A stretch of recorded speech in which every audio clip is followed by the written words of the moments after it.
जय हिंद साथियों। अभी कुछ न्यूज़ चैनल या कोचिंग इंस्टीट्यूट वाले अपनी वेबसाइट पर या फिर अपने टेलीग्राम ग्रुप पे ये चीज़ डाल रहे हैं कि शायद यूपी पीसीएस प्री का पेपर पोस्टपोन हो जाए।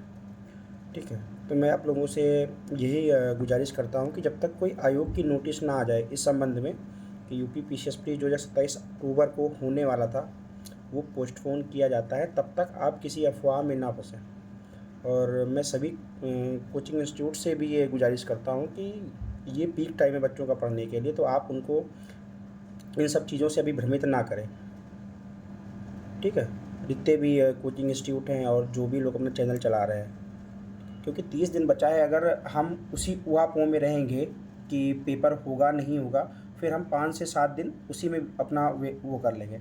जब तक ऑफिशियल कोई नोटिस आयोग की नहीं आ जाती है तब तक मैं सभी एस्पायरेंट्स जो 2024 का प्री का पेपर देने जा रहे हैं उनसे निवेदन है, आप अफवाहों से दूर रहें और आप बिल्कुल ये मान के चलिए कि 27 अक्टूबर को आपका पेपर होगा। ठीक है, मुझे ये वीडियो इसलिए बनाना पड़ा कि मैं देख रहा था कई टेलीग्राम ग्रुप पे ये चल रहा है कि शायद यूपी पीसीएस का पेपर पोस्टपोन हो जाए। ठीक है, आप लोग बिल्कुल निश्चिंत रहिए, पेपर 27 अक्टूबर को होगा और अगर पोस्टपोन होता है तो उसकी नोटिस आयोग जारी कर देगा। लेकिन हम इस कयास में क्यों रहें कि पेपर पोस्टपोन होगा। हमारी तैयारी अच्छी है, पहले भी पेपर मार्च में होना था, अक्टूबर पोस्टपोन हो गया। अगर पेपर पोस्टपोन होता है तो पूरा 1 साल का बिल्कुल गैप आ जाएगा पेपर होने में, क्योंकि जो यूपी पीसीएस 23 का प्री का पेपर हुआ था वो मई में हुआ था। ठीक है, 13-14 मई को हुआ था। अगर पूरा पेपर नहीं हो रहा है तो पूरा एक सर्किल ब्रेक हो जाएगा, जो मतलब यूपी पीसीएस का जैसे ट्रेंड रहा है 2018 के बाद कि पेपर हर साल होना हुआ है। ठीक है, तो ये आयोग भी समझ रहा है, ये शासन भी समझ रहा है, ये मुख्यमंत्री जी भी समझ रहे हैं कि पेपर पोस्टपोन नहीं होगा। ठीक है, अब कोई ऐसी परिस्थितियां आ जाती हैं जिससे मजबूरन पोस्टपोन कराना पड़ता है तो बात की बात है। ठीक है, लेकिन अभी आयोग ने ऐसी कोई घोषणा नहीं की है, ना कोई ऑफिशियल नोटिस उसकी आई है।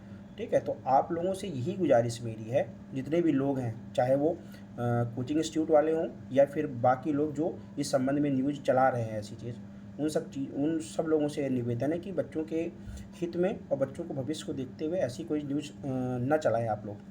ठीक है, और बच्चों से ही मेरा रिक्वेस्ट है कि आप लोग केवल इसमें पढ़ाई पर ध्यान दीजिए।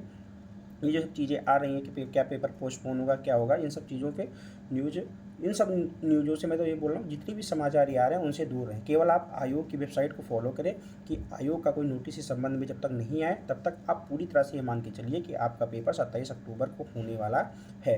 ठीक है, बात की रही कि 1 शिफ्ट में होगा, 2 शिफ्ट में होगा, इसके संबंध में भी आयोग अपनी नोटिस जारी कर देगा। आप केवल ये मान के चलिए कि आपका पेपर 1 शिफ्ट में होगा, 27 अक्टूबर को होगा। क्यों हम दुनिया भर की बातें सोचें कि सर ये 2 शिफ्ट में होगा कि 3 शिफ्ट में होगा, 27 अक्टूबर को होगा नहीं होगा। ठीक है, जैसा भी होगा आयोग जल्दी से जल्दी उसका नोटिस जारी करेगा। और मुझे जो लगता है, मैं पूरी तरह से इस बात के लिए श्योर हो सकता हूँ। ठीक है, गलती तो बाद में गलत भी हो मेरी बात हो सकती है, लेकिन मैं जितना मुझे आयोग का पता है, अब पेपर आपका पोस्टपोन नहीं होगा। ठीक है, आपका पेपर 27 अक्टूबर को होना था, 27 अक्टूबर को आपका पेपर होगा। ठीक है, आप लोग बिल्कुल निश्चिंत रहिए। और जो आप तैयारी जिस लेवल की कर रहे हैं, ये पीक टाइम है, उस पीक टाइम में आप फर्जी के अफवाहों में ना फंसे और अपनी तैयारी जारी रखें। थैंक यू, जय हिंद।